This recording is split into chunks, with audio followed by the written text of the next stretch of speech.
The new McCrispy Strip is here. Dip approved by ketchup, tangy barbecue, honey mustard, Sprite, McFlurry, Big Mac sauce, double dipped in buffalo and ranch, more ranch, and creamy chili McCrispy Strip Dip. Now at McDonald's. Ba-da-ba-ba-ba. Your weekend is not complete without the First Lady of New York Radio. It's the Joan Hamburg Show. Talk Radio 77 WABC. Don't forget to join the Joan Hamburg Show every Sunday. We start at 2 o'clock, and every week we bring you great guests. And we also have great podcasts. Tune in if you've never heard them. Let Me Tell You is one of our original podcasts. There's always a podcast of the show, and we have such a good time, and we love having you join us. Sunday, of course, again, beginning at 2 o'clock, we've got terrific guests, Chita Rivera. Chita Rivera, who is 89 years old, is unbelievable. Singing, dancing, everyone celebrating her extraordinary career. Never a Woman to Look Back has written a memoir which will be out. We're not going to talk about it today because it's not quite out yet. But to hear about her life and how she started as a performer working with the greats, and they recognized when she was just a child her incredible talent. She worked with Sondheim and Prince and Fosse, you name it, she was there. And of course, my pal, whom you know from years of Kathie Lee and Regis, Kathie Lee and Hoda, she has changed her life totally, very spiritual, very into Christianity, and amazing stories to tell, and uprooted her life and moved to Nashville. It's amazing. I think you're going to enjoy both guests. Don't forget to be part of the Joan Hamburg Show this Sunday starting at 2 and every Sunday. The First Lady of New York Radio. This is Joan Eats. In an area in New Jersey that has not been famous for its restaurants, something amazing happened. A new fine dining restaurant opened in Sussex County, New Jersey. Actually named one of the 30 best restaurants in New Jersey for 2022 by New Jersey Monthly. And Food and Wine magazine wrote a piece named Why Two John George Alums Opened a Restaurant in the Middle of Nowhere. It's called the Circle Restaurant in Sussex County, 310 NJ 94 Newton. It's unbelievable. It's in a beautifully restored 1720 farmhouse on a county highway overlooking farmland, a big wraparound deck for outdoor dining, small cozy rooms on 2 floors, and the food is so delicious. The chef owners are young, under 30. They're so enthusiastic. The place is warm and friendly. It's a terrific destination. Staff is professional. The ingredients are from local vendors. Now, here's the deal. It's such a hit, this beautiful restaurant, that reservations are a must and must be made in advance. In fact, they were heavily booked most Fridays and Saturdays between 6 and 8. The menu changes by season. You can bring your own wine. They don't have a liquor license yet. So what did we eat? The Korean barbecue duck for 2. Guys, it was so delicious. Honey garlic glaze, served with cucumbers, homemade kimchi. We had 2 appetizers, fantastic. We split the gnocchi made from corn from local farms. So much food we couldn't even have dessert, which looks spectacular. The menu is so good, from fusilli with fresh crab to gnocchi, ravioli to halibut, heritage pork chops, and diverse scallops that are incredible with baby artichoke. my favorite lamb chops. It's absolutely a winner. I know you're going to love it. The Circle Restaurant, worth a destination. You can go and watch the fall colors. 973-862-6410. thecirclerestaurant.com. A winner. Dinner Wednesday through Sunday. The First Lady of New York Radio, Joan Hamburg. Entertaining and informative. Talk Radio 77 WABC. Kathie Lee Gifford has so many credits that I don't even know where to begin. A 4-time Emmy Award winning and was the co-host of the Fourth Hour of Today with Hoda. And they did that for years, 11 years. And then Kathie Lee, who is so brave and a chance taker, said, great, loved it, had enough. I'm off to do other things. And that was a sad day for people who love to watch them and love to watch television. But we all knew Kathie from even before that, when she was co-host with Live with Regis, and that was 15 years. She's got her own star on the Hollywood Hall of Fame, and she's just got all kinds of fabulous things, including a brand new book called The God of the Way. So, Kathie, you're unreal. You know, you tell us you're moving out of the city and you're so much a part of New York.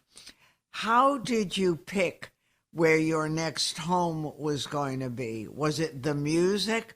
What brought you to Nashville? Once Frank had passed and once my children had moved to California to pursue their own careers, I knew I had to make a huge change. There was a line in the movie that I wrote for my friend Craig Ferguson, the movie called Then Came You, the character Annabelle has her husband's ashes in her hand, and she basically says, I love you, Fred, but I got to make new memories, or the old ones are going to kill me. And I'm not ready to die, not yet.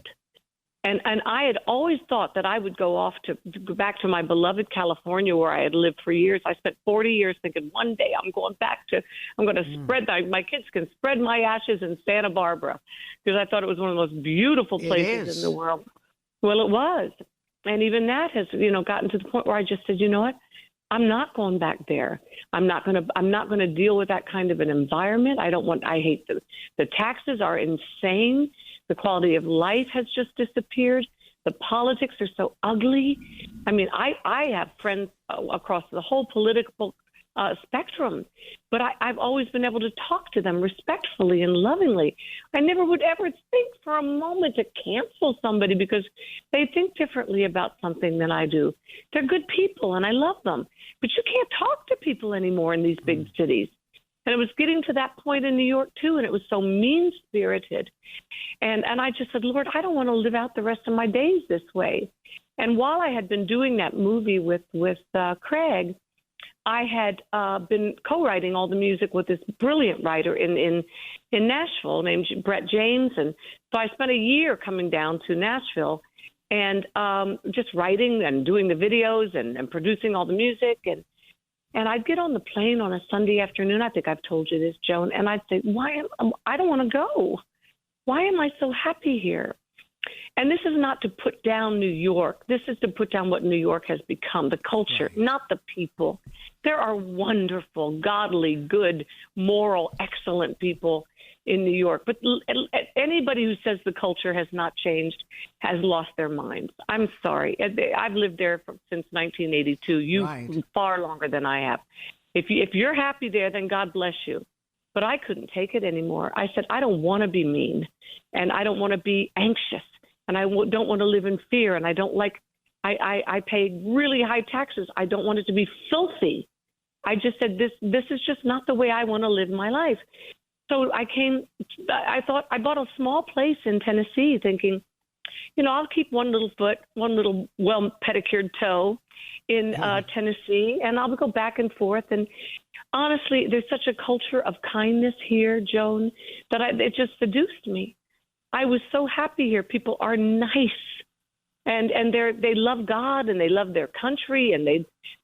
But here's the difference: they don't tell you how to live. They don't tell you how you got to vote. They don't tell you how you got to worship.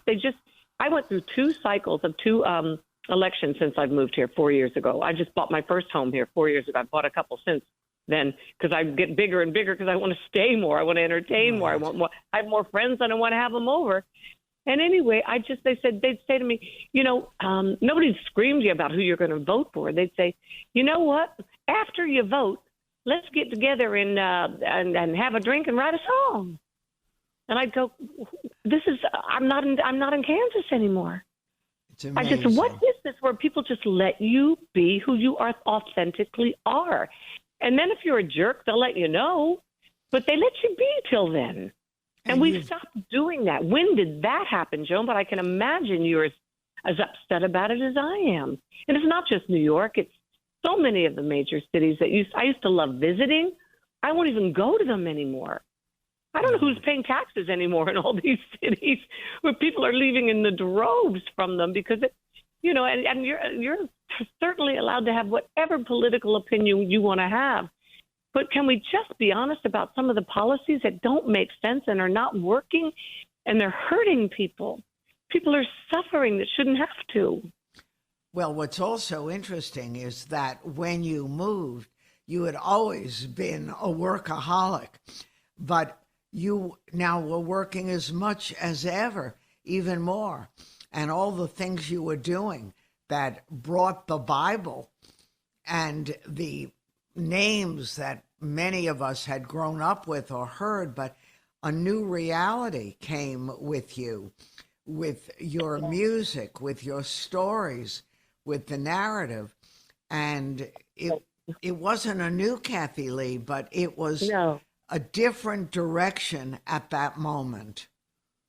Joan, you've known me for such a long time, and you've been such a faithful friend to me through the years. You know that has always been my desire, was to bring truth to the forefront so people could see it maybe in a different light for the first time and maybe have a new understanding that would maybe guide them to some peace, some shalom in their life. And so people, when I left the show with Regis, said the same thing to me as when I left the show with Hoda. They go, how could you leave your dream job?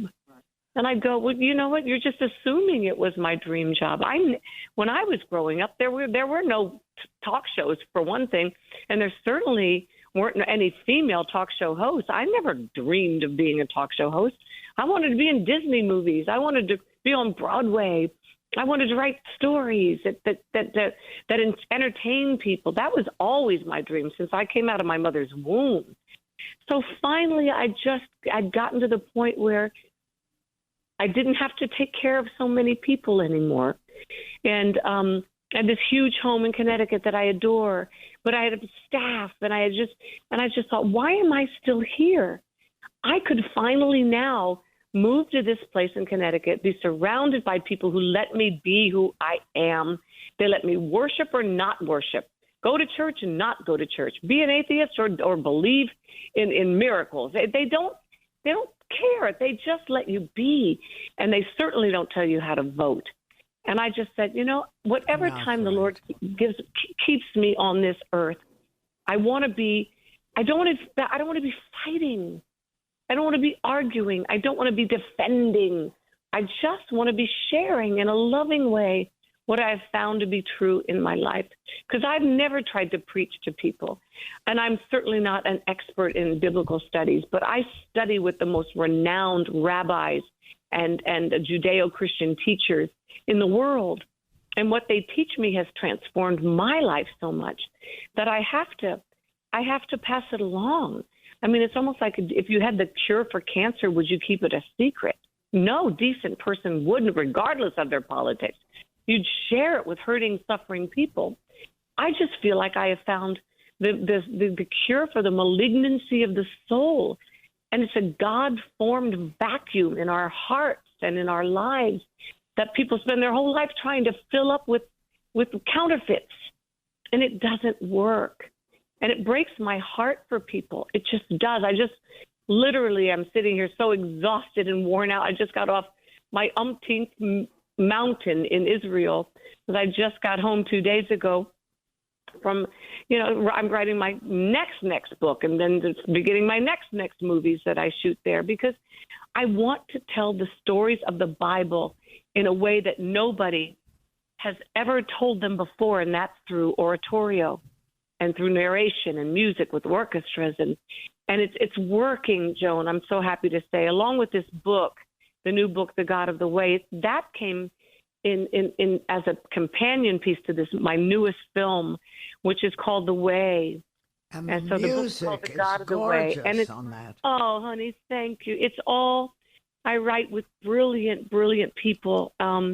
And I write almost all the lyrics, but I co-write the music with everyone. And in some cases, I don't. Sometimes I just write all the lyrics and somebody writes the music.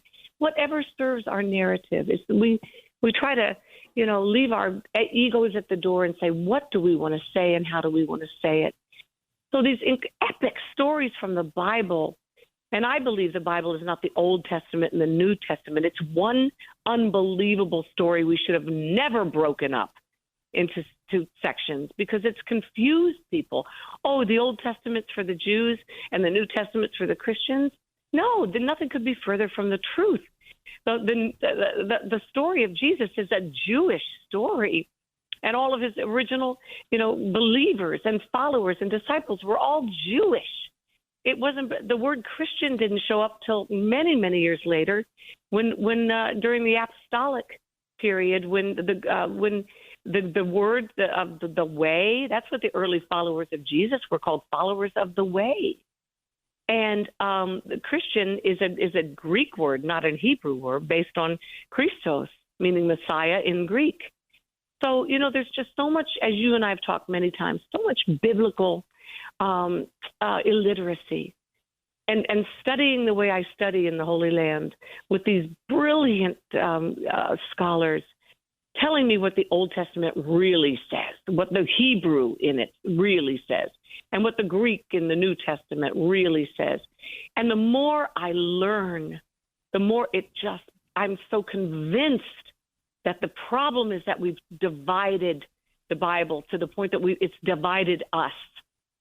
And I am a Jew. I was born to a Jewish father and a shiksa mom. Mm-hmm. And that was God's purpose too, so I would understand both worlds, so I could spend the rest of our lives trying to create a bridge between us, a bridge of understanding. And that's my life's work now. And I miss Hoda. I miss a lot of my friends.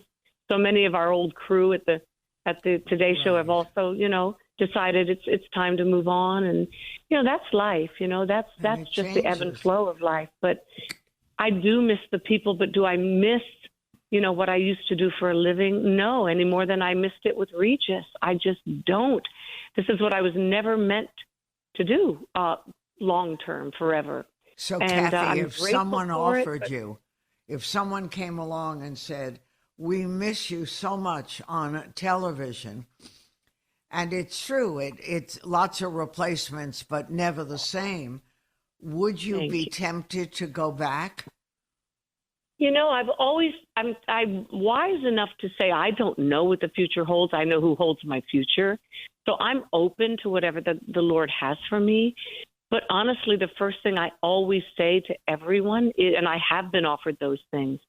I was on a plane going to Israel 2 months before I left the Today Show, and we'd announced that I was leaving, and I got a call in the airport from another network where I used to work, and they go, "Will you come back? Will you come back?" And it was hard for me to try to explain. You don't understand. I don't want to do this anymore with my time, and I don't want to do it in New York anymore. I want to get away from the Northeast and the culture there, not the people, and I need to make that clear. Just the culture of what it has become.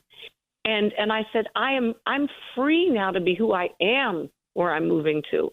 And nothing can take that away from me. There's a saying I picked up, it came straight from the Lord about 6 years ago. He said, Kathie, the joy of my joy is non-negotiable. And I found again this joy in life. doing what I want to do, what I was born to do, with people who are like-minded and make me feel good about who I am. You know, you surround yourself with people who make you feel like you're stupid, or like you're not a good human being, or that they just judge you all the time. And Christians have been guilty of that for millennia. That's why our churches are empty in many parts of our world today, because we haven't been living the gospel of Jesus, telling people that he loves them. We've been judging people. That doesn't make people want to go to church. That doesn't want to make people change. You know, people want to be happy. People want joy. People want peace in their life. And yet we become so dogmatic, whether we're on the far left or far right or, you know, whatever. It's a club I don't want to belong to. So Kathie, I had to protect my soul when I moved down here. That's what I was doing. Now, were the children upset? You're close to your son and your daughter, and you've got a new baby in the family. You're a grandma now. Were they upset when you moved to Nashville? Have they been tempted? No. To move as well? My daughter moved here within a year. I was just with her all day yesterday. My daughter moved here with her husband, Cody, they both left California because of the same thing I'm describing has happened there. Then they thought they'd live out the rest of their lives in California too. It was the most beautiful place. I'm sorry, but show me anywhere in America is a more beautiful place to live year round than Southern California. No, it's gorgeous. It's gorgeous. And they thought they were that was their life's choice too. Cass and Ben, her husband, moved here. They got married during COVID. Cody and Erica, they were both living in Santa Monica. Everybody lived in Santa Monica. They left and moved back to my house in Connecticut while they tried to figure out what to do, where they wanted to end up. They looked at property here and, you know, really considered it. But it's far away from her home, which is in Nevada, from her mother. And then once they had their little boy, who is just, I'm Booby, which you will understand. I'm a Yiddish grandma. I'm Booby, and he's my Bubala. And I go home once a month now, just to even if it's just to hold him for 15 minutes. He's baby Frank, and he's his grandfather all over again. He's his father all over again. He's got the beauty and the personality of his mom. I mean, it's everything they tell you being a grandmother should be. But I leave them alone. I've always left my children alone since they became adults. And I said, you guys need me, call me. Yep, and I don't know where they're going to end up. This is just a temporary thing while they're trying to figure it out. But your daughter was very talented too, and is she still acting? And well, you know, things have just shriveled up when you know that whole COVID. Yeah, and when you're and a lot of the opportunities she had, and she was wanted by. She won a huge award. The last person who had won this award before COVID happened was Amber Heard for like the most promising star of the future award. You know, she won that. And the next year, her father died, and then right after that, COVID hit. And, you know, it's just all dried up. She still gets offers, but nothing she wants to do. So she's you know, just concentrating on being a happy human being right now. She and her husband travel quite a bit, and they'd love to start a future. As a family. And so, you know, I think she's wise enough also to understand that, you know, her joy is non-negotiable too. She doesn't need to be acting just to be acting. She wants to do good work. Right. And she's always said that. She said, Mom, it's about the writing. You've always told me, don't just take it to have a job. I go, you know, my words come back to haunt me. But she's right. She says, I don't need to work, thank God. She said, but I want to work, but I want to do work that's meaningful and purposeful. So, you know, I did my job, and so did Frank, raising two unbelievable human beings who know that they're blessed and have a purpose. And it's not what they can build for themselves, some monuments to their own ego or anything. No, they know that if they're blessed, they had a purpose, and that was to be a blessing to people who don't have the kind of opportunities that they've had. So that's the one thing I take a little bit of a bow about. You know, is that Frank and I, we taught them that God is the most important thing they'll ever have to understand in life, is that God is their dearest, dearest, closest friend. Make friends with God early in life. Teach your children that he will be there long after their parents are gone. Don't put your faith in anybody else, any organization, any government, anything. They're not going to be there for you ultimately. But God will. His promises are true, and he never changes. He is all good, all sovereign, a Jehovah Elohim, creator of all good and every perfect gift. So they are living Kathie, testimonies. when the children were little, did they resist the message? Like so many kids, don't bother me, I have my own thing. Or no, because I made it responsive? fun. They didn't when they were little, because I would make up songs and we'd laugh, and I made faith fun instead of a burden. Faith should not be a burden. Faith should release you from your burdens. And I understood that by then for sure. So we would make up funny songs and put on funny plays, and I would make it fun for them. But by the time they were adults and Cody went off to film school at USC, I felt like I was starting to lose him to the world's culture. I did. But the fascinating thing that happened with Cody, he got his master's degree at Oxford University in film and in it had a very, very lofty name I can hardly remember, but basically it was in screenwriting. He's a brilliant screenwriter and producer, and that's what he does now, has been doing. But his faith became his very own. I didn't want him to follow in my. I wanted him to discover his own walk with the Lord, not mine. I've got to walk mine. He's got to walk his own. And too often we force these things on our children. You got to, that's the very thing I'm talking about, our culture. And I can't get mad at our culture for doing it to me when I'm guilty of the same thing myself, trying to make my child cookie cutter me. If that's wrong. My children have their own dreams, their own aspirations, their own thoughts and feelings, and I'm just there to facilitate them and help them with them.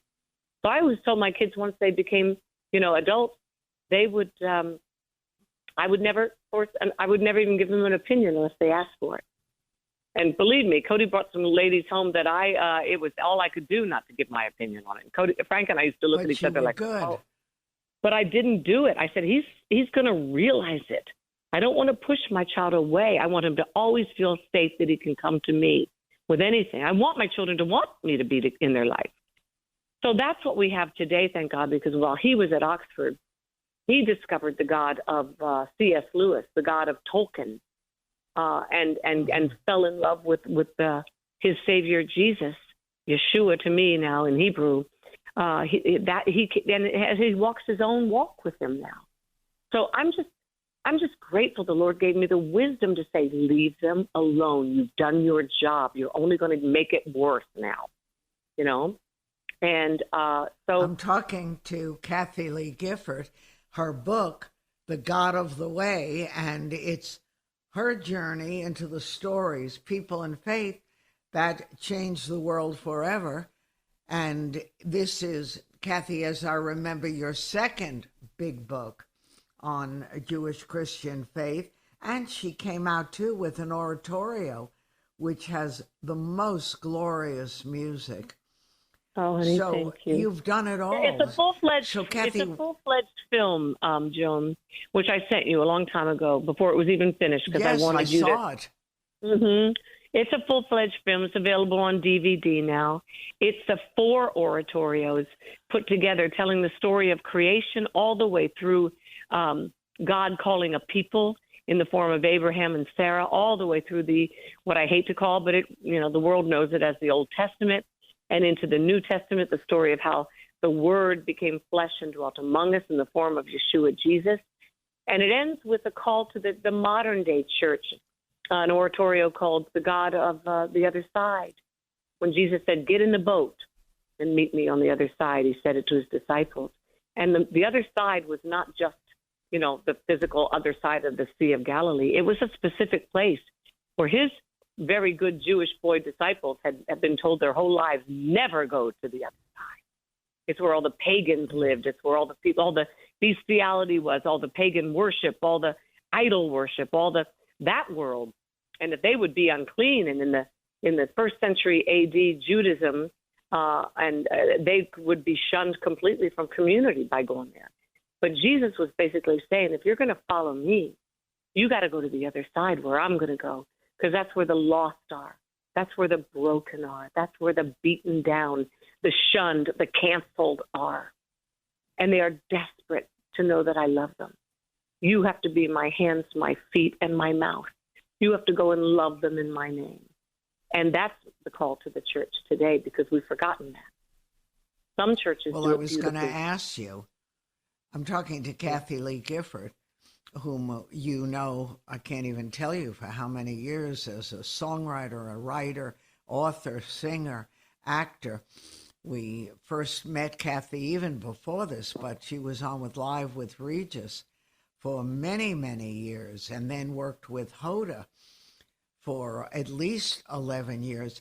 Do you, Kathie, you changed your life, you moved to a place where people knew you and you knew them, but it wasn't like home where you had come of age and done so much.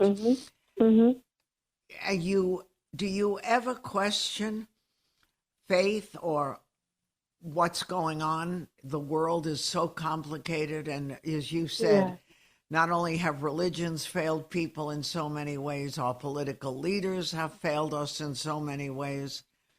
It's tough. It's hard. People have lost faith not only in God or any kind of spirituality, but they've lost faith in their institutions. I mean, I don't trust the FBI anymore. Do you? Well, I don't trust the CIA anymore. Do you? Yeah. And I'm not a Republican. I've been a registered independent since I was 18 years old and first could vote. I said, I don't like either club. I'm not a club joiner. I want to think my own thoughts and come to my own conclusions. And I don't want to be beholden to any group of people. I want to believe what I believe authentically and then live by it. So, yeah, I've lost tremendous faith in our government's gotten way too big. It was never meant to be. I think the Constitution's a magnificent piece of literature. I think yes, it was only men in power then, but look how far we've come. I think we've come a long, long way. We fought for civil rights in this country. We fought for women's rights in this country. We fought, the first people that fought the British slave trade was a magnificent member of Parliament, William Wilberforce, who just was a devout Christian. And he said, this is wrong. Slavery is wrong. Anybody that wants to know the story of how the British slave trade came to an end, read a book by my friend Eric Metaxas called Amazing Grace, story of William Wilberforce that Patricia Heating and her husband did a magnificent movie directed by Academy Award nominated director Michael Apted directed. I mean, this is the kind of history that's being forgotten. This was a wealthy, privileged, white Christian man who single-handedly stopped the slave trade in the British islands, the British slave trade, years before we had our first abolitionist in America. This is important history for us to know.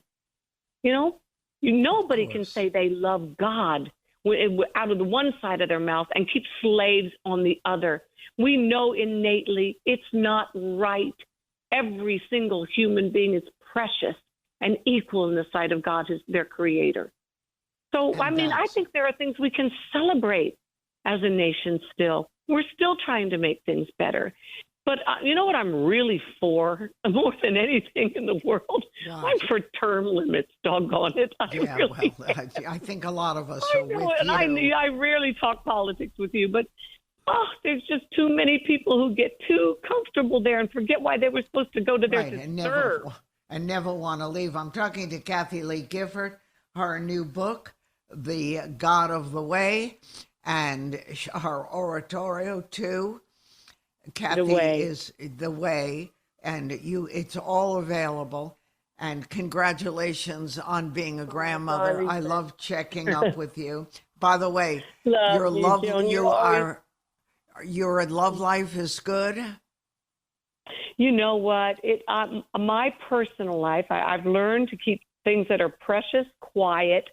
Next time you and I get together and have lunch, I'll tell you everything. I can't wait. I'm so grateful to have everything in my life is like in harmony friends. now. Yeah, good I'm friends. so glad. A beautiful a companion in my life who shares my faith and shares my love of music. And I'm not even planning on tomorrow. I'm grateful for what I have today. That's the way to do it. And enjoy the moment. Yeah. Seize the day. Thank you, honey. I love you, my Kathie. darling friend. We'll talk very soon. And everybody listening, God bless you all. The God of the Way. Shalom, Kathie's shalom, sweet friend. Okay, shalom, Kathie Lee Gifford. And I'm Joan Hamburg, and you're all listening to WABC. More to come.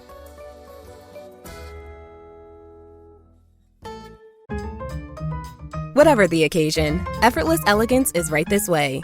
Because Hilton brings you new ways to stay courtesy of the Nomad London. And it doesn't stop at award-winning dining in a space draped in velvet and illuminated by vintage chandeliers. No, this day goes beyond with unparalleled personalized service and attentive hospitality. Oh, and did we mention the Nomad London can be booked using your Hilton Honors points at Hilton.com? Hilton, for this day. Get into your body's vitals with the Vitals app on Apple Watch. I wanna get into my body and let my skin do the talking. I wanna feel like I'm myself again. The Vitals app tracks key overnight metrics so you can spot changes in your health before you feel them. The Vitals app on Apple Watch. iPhone XS or later required. The Vitals app is for wellness purposes only and not for medical use. I wanna get into my body. Taking you behind the curtain. It's the Joan Hamburg Show. Talk Radio 77 WABC. One of the great talents in this country is the one and only Chita Rivera. You know her from all her hats. She's a wonderful actress. She sings. She dances. Your favorite Broadway shows, she originated roles that are part of Broadway history and past and present. Anita in West Side Story, Velma in Chicago, the title role in Kiss of the Spider Woman. She's been nominated, I don't really know the count, but at least 10 for Tony Award, and she's won Tonys at least 3 times, including Lifetime Achievement. The first Latina and Latino American to get the Kennedy Center honor. The Presidential Medal of Freedom, they're all huge, but that was so impressive. Yeah, that impressed me. It humbled. Well, all of these awards are humbling anyhow, but that one really shocked me, knocked me between the eyes. I remember watching that. And it was unbelievable and well-deserved. But, you get so many, but people of great talent are lucky and often get many awards. But to get the Presidential Medal of Freedom is something that has real implications. So that's thrilling. I thought that surely they made a mistake. Surely they made a mistake, but no, they didn't, and so I'm very grateful. Well, it's great, and you started out. It's interesting when you think back that your mom enrolled you in a ballet school, right. And you're right early on, and then someone from the Balanchine School of American Ballet went to visit, as they do, to look for talent. You were a teenager, and right. You were one of 2 picked to audition in New York. That's exactly right. Louis Johnson, who isn't with us anymore, was the second person that was chosen. And we were taken to New York and auditioned singularly with Mr. Balanchine and won scholarships to the school. So that was the beginning of whatever I am now. Well, it's really fascinating. But as a teenager or a kid, did you know this is what you wanted? I knew that I loved what I was doing. I knew that. And I was a person that just was out to have a good time in her life. I love to laugh. I love to skate. I love to bicycle. I love to challenge the guys in the neighborhood. You know, I just wanted, and I love school. You know, so I loved in general what I was doing. And I broke up Mother's coffee table and jumping from the sofa to the chair. And she said, that's it. I'm enrolling you in ballet school. I'm going to organize this energy that you've got. And that's what she did. And that it was the started smartest working. thing. Yeah. That she channeled my energy. And that's the best thing a parent can do. Right. Instead of saying, no, you know, be a teacher, be a secretary, do something practical. She encouraged it, but as long as you went ahead and did it. That's right. That's exactly right. But, you know, it's so much that happens in life is a coincidence, an accident, an act of fate. Was that a true story that you went with a pal who was auditioning for Call Me Madam, which then Elaine Stritch was in? That's right. Well, it absolutely was a true story, is a true story. And Helen, and she asked me to go just to keep her company because she was so nervous. And because I would hang around, she said, why don't you take the audition? And I went, oh, yeah. And that would be a good experience. And because I wasn't frightened, because I didn't need the job, talk about chance and destiny, I auditioned right down front. And I wasn't frightened. And I got the job, and Helen didn't. And you think of all the people that you worked with, like Sammy Davis Jr., people like that, he was in Mr. Wonderful, and you kept getting cast in these roles, but was it Anita in West Side Story that you feel is what really was the path to being a Broadway star? Well, I pulled back on star. You know, what is a star? But at that time, there were many wonderful shows that were being created, and I came around at the perfect time. And it was, Madam was Jerry Robbins. You know, that was the first show that I did with Elaine. And but West Side was the first controversial piece of theater. And as you can see, it's still running. You know, it still has a place in the theater world. A big place. It was just an anniversary, and at 65 years. Hard, right? Hard to believe. 65. Yeah, I don't know where it has gone. It went so fast, you know. So, you know, I just have to say, okay, 65 years. That's it. And take down another mirror. I know. It is. And what's so amazing is people do try to bring form back, but they just don't resonate. And yet this West Side Story resonates as much as it ever did. It's extraordinary. Well, thanks to Shakespeare, thanks to Romeo and Juliet. You know, it originally was the story of, well, it is the story of Romeo and Juliet and two different families that are argumentative. But as long as we have that problem of one group not understanding another, we will have a West Side Story. Right.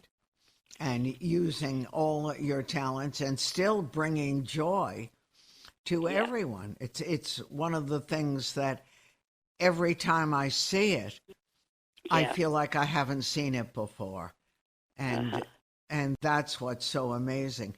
Are you dancing a lot these days? Still doing it every day? Well, not every day. What with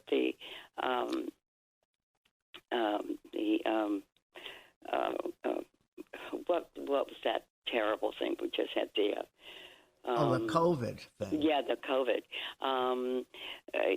That slowed things down, and age has slowed things down. But through the years, I've learned to act and sing, and the moving is sort of secondary now. But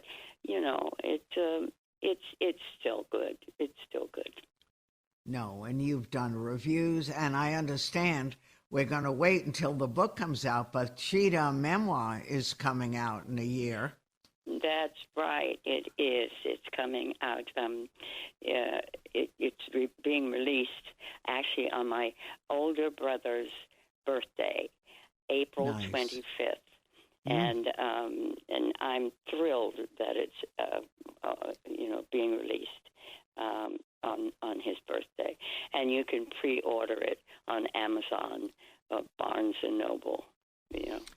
Right. So it's great. And that's been was Patrick Pacheco, who's writing it with me. That's really been an experience to go over your life. It's really it makes you stop and think. Again. How did you feel when it was done? Did you feel it was almost like going to the best shrink ever? Yes, it did feel like that. It did feel like that. But Patrick is such a wonderful writer, and he had all the right qualities to write it with me. He had, he's a positive person, and he's very accurate, and he's intellectual, and so we had a good time doing it together. No, and when you think about your career, I forget when Call Me Madam, that was like, years ago. You were just a teenager. That's when right. You got cast in that, which is not easy. Well, it was the first, as I said, by accident, I got the job. And I called my mother, and I said, what do I do? They just offered me, I think, $250 or something like that. Pretty good. And Mother, came up and interviewed some people and put me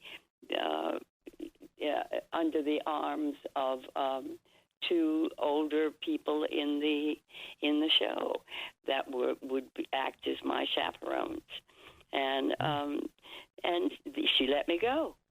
She let me go. A very wise woman she was, and very trusting. And she knew she did a good job on her daughter. Absolutely. But you never know. God, you never know. And you started dancing. When did you know that you really could sing too, or was that always there? Well, You just didn't do it. Oh, I just didn't do it. I didn't. I always considered myself a dancer, and once a dancer, always a dancer. And I think I got a little more confidence when when Leonard Bernstein said I was okay, and with John Kander allowed me to sing some of his music, and Fred Ebb, his lyrics. I became a little more confident. For the rest of my conversation with Chita Rivera, go to our original podcast, Let Me Tell You. She has a fascinating story and a fascinating life and is still going strong at 89. The First Lady of New York Radio. This is Ask Joan. Most people keep their dates, their diary online, but I've kept mine forever in something called City Diary. And then I couldn't find it, and hallelujah, Gallery Leather, galleryleather.com, they've got them. And it's my favorite thing. They're out of Trenton, Maine. Everyone who works there is from Maine. The phone number is 877-811-7901. And people every year say, you know that diary, that day book you use, that thin little black one? I said, I know, I love it, and I still use it. They all want to know. So I found it. It's called Per Annum at Manhattan City Diary, and it's an information-filled diary. It's got everything from restaurants to airlines to theater. I'm telling you, whenever you need any information, it's in my day book, and they're great. They're all made by hand in Maine. They have lovely leather gifts. I give them for the holidays. They're small enough to fit in my purse, 3.25 by 7.